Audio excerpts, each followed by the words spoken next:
straight on to the next speaker, which is Mrs. Matera, for 2 minutes. Thank you, President. These are the first lines that I've just read out to you, a little simple poem which makes us aware of the responsibility we have for the education of our children.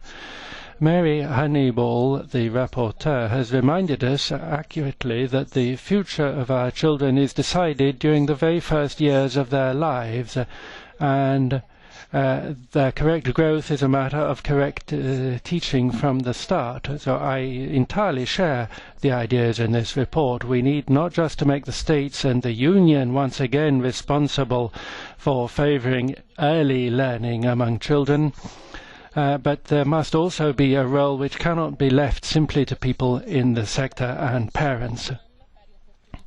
In the Women's and Equal Opportunity Committee, we've always said that parental poverty gives rise to poverty of their children, and children are entitled to assistance from the member state and the union. Now, to overcome poverty, social exclusion and illiteracy, it's necessary to follow children from their first steps, and to do that, you have to invest in early learning and care.